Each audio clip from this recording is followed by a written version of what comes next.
and gentlemen, this is Bibita Yolaiwola from Presentivity, and today I have a couple of warriors with me that they will be sharing their insights with us about sickle cell disease in Nigeria.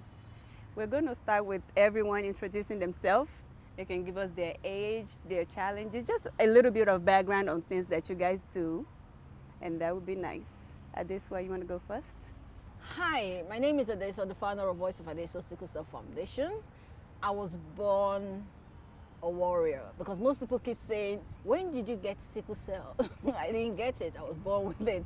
So for that correction alone, I just need to let you know that people are born with sickle cell.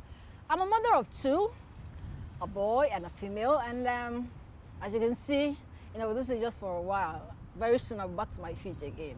And I'm here with Bibita and Creativity, and we're here to support and talk about sickle cell in Nigeria. Hi, my name is Olujimi Ilori. I'm 46. I'm here to talk about sickle cell, warrior, and everything around it.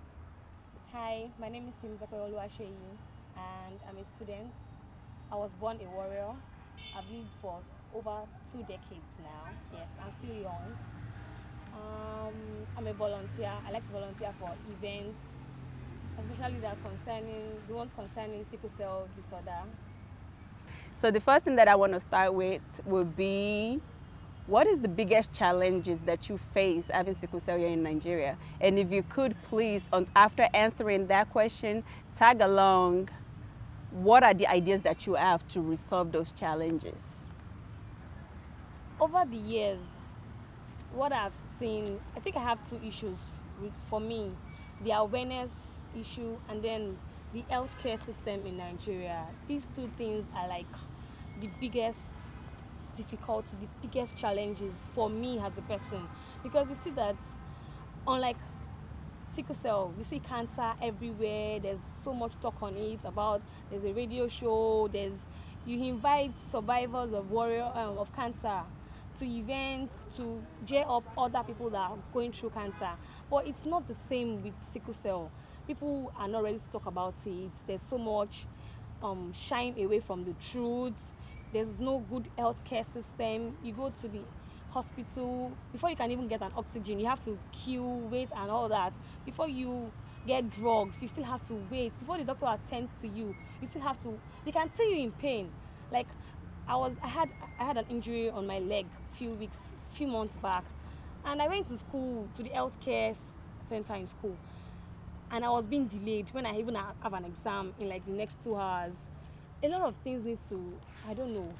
Nigeria itself, like Adeso has said, is a challenge.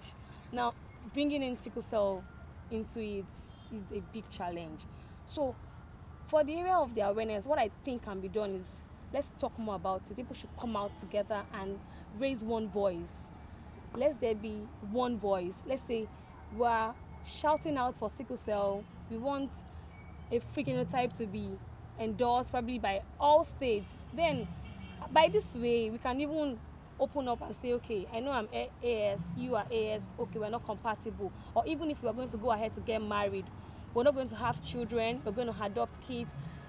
But the awareness is not even there in the first place for people to even understand what they are going through. That's what I think. The question that I have for you, you said the waiting time when you go to the hospital. How long will you say your wait time are when you go to the hospital? How long will you? The only time you're going to be attended to quickly is when they see you crying and shouting, I have pain. When they don't see you doing that, they believe you're pretending or you're faking it.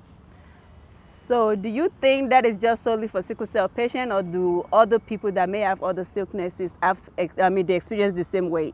People experience the same way too, but as a sickle cell warrior, I have pain. Right. And then you're delaying me. That pain could just take my life and end it all. But somebody that just has a little headache can just a little bit wait. I even think there should be a different healthcare system for sickle cell warriors. So when you just come in, you see the doctor immediately. There's no need for you to wait for any other person to be attended to before you have been attended to. Would you personally attribute that weight to the invisible pain? Because, you know, like, let's say somebody now have an accident. You go, you know, they take them, you see broken broken bones sticking out their body, you see blood. That one, they know that person is in pain. However, sickle cell patients do not experience physical pain. So do you think that weight or, I don't know, procrastination in treatment, do you think is attributed because they can see the pain? I just think they don't have empathy. That's just it. That's just Okay. it. Like Timmy said, I think it's the same thing. Basically, healthcare. And I'll just use two scenarios. I think 2016. I think 2016. I flew into the UK, and as I was landing, I just had crisis, and I was taken to the hospital. And as I was there, I mean, in the space of maybe 30 minutes, already they attached oxygen to me, and everything was sorted. I mean, now, last year, or sometime last year, I think around 1 o'clock in the morning, I just woke up and I said, oh, I'm having pain. I needed to get to the hospital, 1 o'clock. So I went to my neighbor, went to the hospital, and I got to the gate of the hospital. The hospital was inside an estate. So the exit was locked. I knocked for 30 minutes, over 30 minutes. Nobody came out, nothing. I called all the numbers the hospital has, nobody picked up. Wow. I had to okay. I'm sorry, is this a 24/7 hospital service or is it just the day? Okay. It is 24/7. 24/7. I mean 24/7. I've been And there nobody's before. answering. But I guess this time around, because they now have gates, they blocked the gate. So there was no way anybody could enter. And I called the help desk. Nobody picked up. Nobody answered. You know, so I have to go back home to just take some medicine and just wait till the following morning Until they before I open. can go. I mean, imagine if it had been worse than that. Right. You know, and so you have two countries, one that has a healthcare system and the other that does not, that practically had nothing. Right. You know, I remember because my cousin is a medical doctor in the UK, and one thing she told me after that incident, that crisis was, Jimmy, make sure your visa is ready. Yeah. That your country is gone. Anything that happens to you, get out of it. Okay. You understand? So the healthcare system is just, because I know very well in the UK, you have nurses who are basically they call them sickle cell nurses. Right. That's what they do. Pain management. Yes, that's what they do. Here we don't even have the normal nurses. I'm not even saying just give us special one. I'm not saying that. Not even Just regular give us- nursing. Just give us, like Temi said, I walk to the hospital. I have a card. As I'm entering it, you know that this person is a special person. Because the challenge with sickle cell is that I could enter and I'm crying in pain because you cannot see the physical pain. Right. You would treat me as though it's normal, it's faking. And that thing is just a matter of, I mean, we've seen people that within 30 minutes they are gone. You know, so if we have to issue card, if you have to, I mean, like they do in the UK, in the US, where you have disability identify card, you right away. You know, they'll identify you. That when I go to any hospital at all, they don't ask any question. They just put me on oxygen or whatever, painkillers, whatever, and they let me know that at any point I enter into the hospital, I'm fine. You know, so that's Madam. Wow. It's nice listening to everybody. Okay. it's your turn.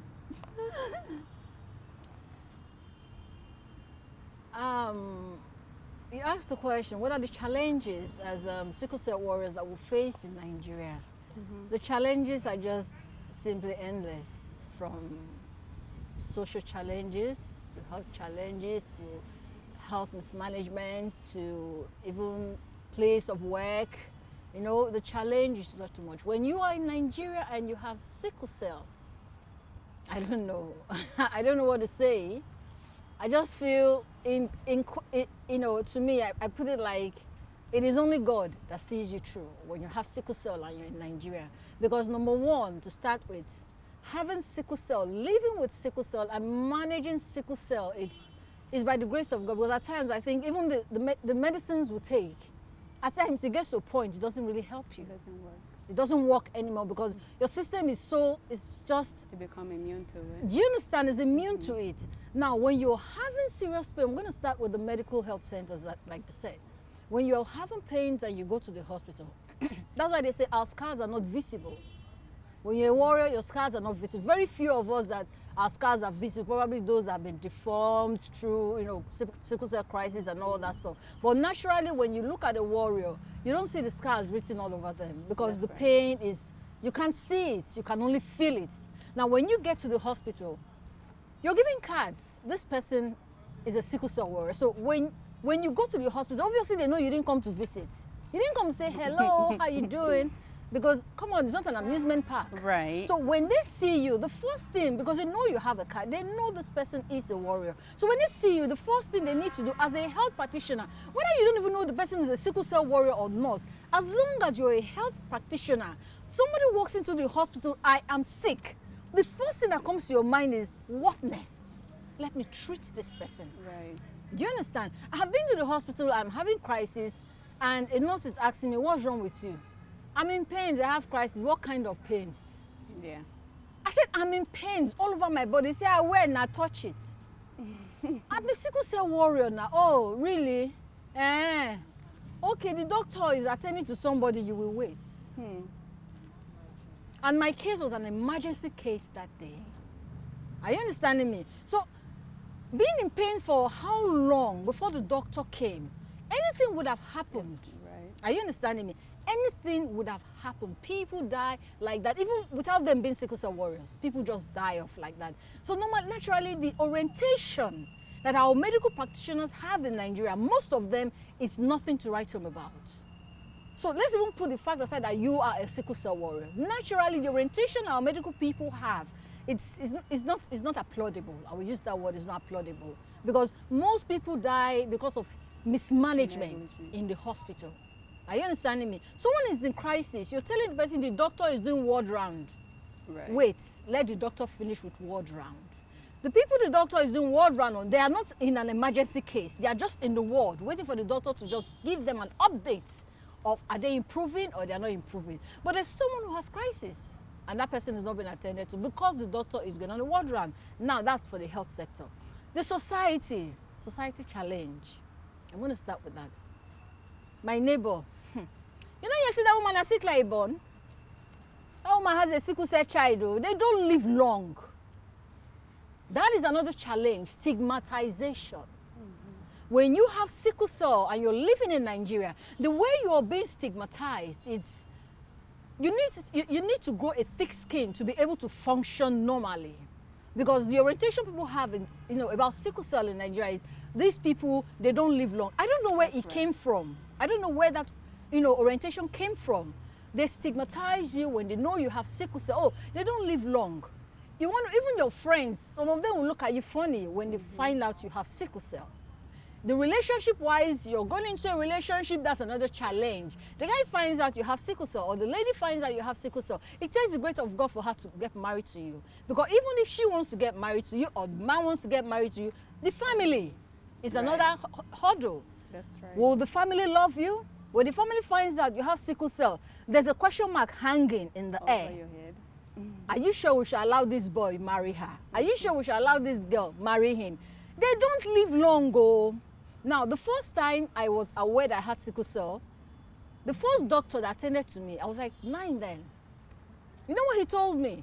He said, people that have sickle cell, you people don't live long, oh. Imagine a doctor telling a child of a 9-year-old child that people like you don't live long.